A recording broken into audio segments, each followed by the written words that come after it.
the market. So that means we are talking about demand because market is in existence. So without the market being in existence, there's no demand.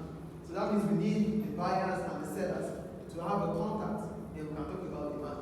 So the buyers are those who are going to demand for the product. So here I wrote, the market exists because there are sellers and buyers. The buyers demand for goods. So they demand for the goods. So what is demand?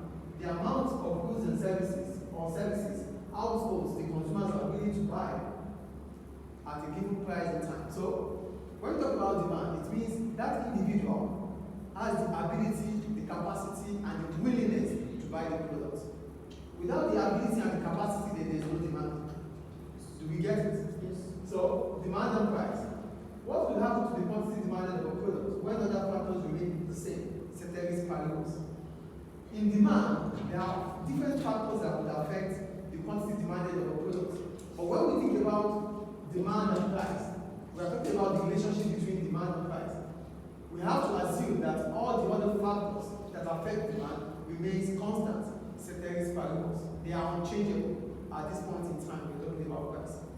So if other factors that affect demand remain constant, then demand for a product, if there's an increase in the price of the product, will change.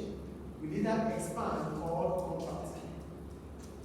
For movement in demand to be as a result of what? A change in price. A change in price to be an increase in price or a decrease in price. An increase in price would mean that consumers will stop buying the product and they will fall in the quantity demanded. A fall in the price will mean that consumers will continue to buy the product, which means what? A rise in the quantity demanded of the product. So let's take this schedule to check. Here I wrote demand curve. It shows the inverse relationship which occurs between price and quantity. So there's always an inverse relationship between price and the quantity demanded of the product whenever there's a change in price. So look at here, we have the price is 4,000, 8,000, 16,000, or 40,000. The quantity demanded does what? It falls from 4 to 2 to 1 to 0.4. So that means there's an inverse relationship between price and quantity. When the price was this, the quantity demanded was this.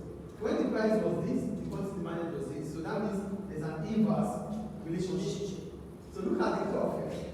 For 4,000, when the price was 40,000, the 0.4 started by what? At 1